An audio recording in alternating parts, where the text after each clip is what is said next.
So first of all, I am so bummed because I had this awesome background behind me of a spinning wheel. It was really cool. It had this creepy old lady sitting at the stool spinning, and it was really a cool background. And I recorded the whole entire video. I went to upload it tonight. I got it on there, and then I hit play, and for some reason, the sound wasn't working. So I had a whole video of me reading Rump 8, the end of chapter 30, and the sound didn't work, and I did not know until tonight when I went to go upload it. So you're in luck. I'm going to read it again. But I don't have my cool background. I do have my green screen back there. It's a curtain, if you haven't noticed. Anyway, chapter 30, the end of chapter 30. A stiltskin is revealed. Did you have any guesses? Declan, did you guess what it is? Do you know what it is? All right, hold off. Don't tell anyone. Here we go.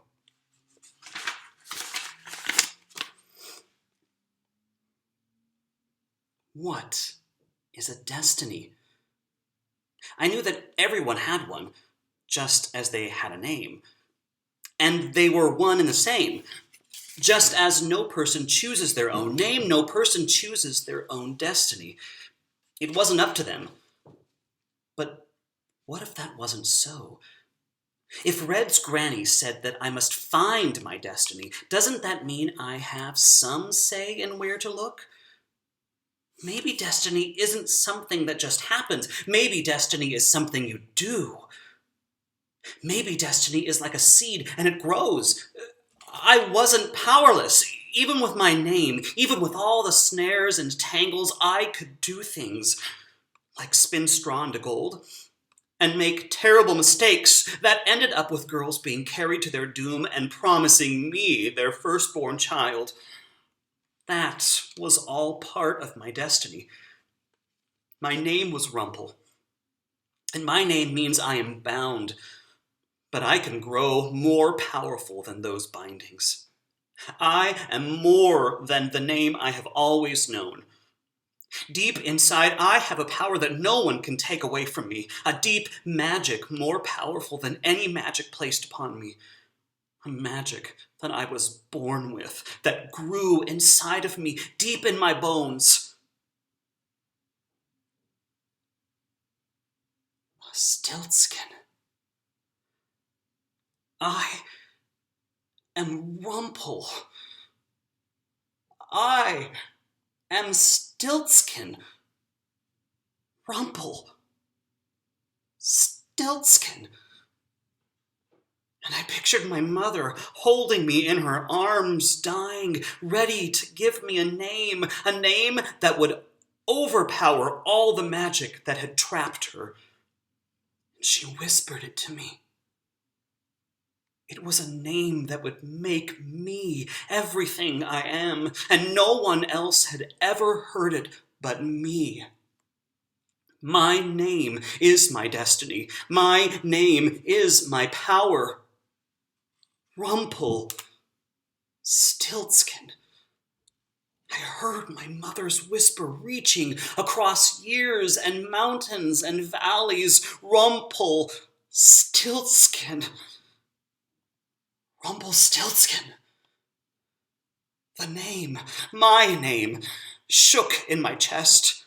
It traveled through my brain and down my arms and fingertips to my legs and toes.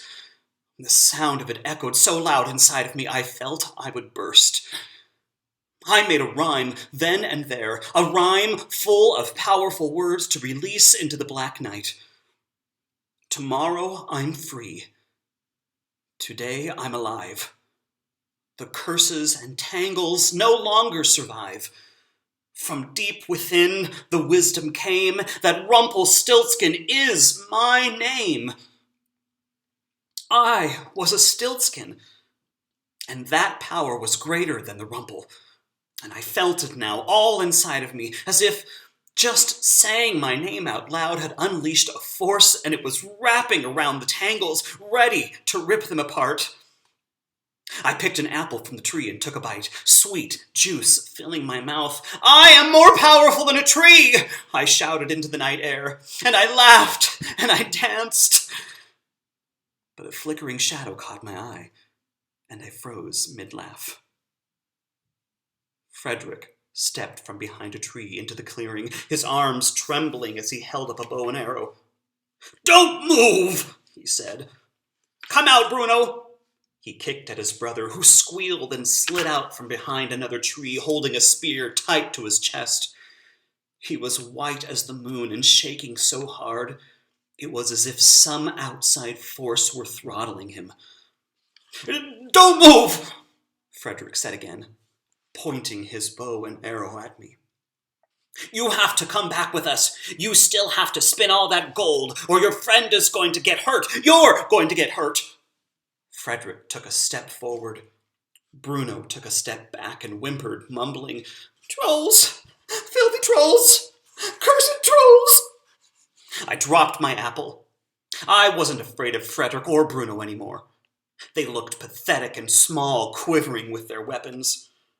I was amazed that I had ever been afraid of them, had ever allowed them to bully me. But I also realized I wasn't free yet. I had found my name. I still felt it inside of me.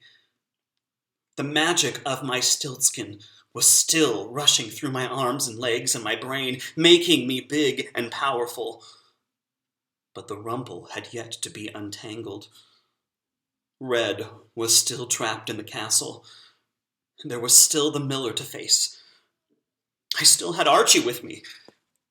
And no one could untangle it all but me. All right, boys and girls. I hope you've had a great week and a good night. Don't forget to brush your teeth. Don't forget to get into those pajamas. Wash your hands and your face. Tell your mom and dad you love them, and your brothers and sisters too. I mean it, Baxter. Declan, Tanner, Kinsey. Come on, Rayleigh. And how about Riley if you're watching? All right. Luke, Donovan, Paisley, I know you're a good big sister. All right, the rest of you as well. Hudson, Scarlett, Reese, I haven't seen you. Hey, nice to see you, Reese. Yeah, welcome. All right, and the rest of you, get to bed.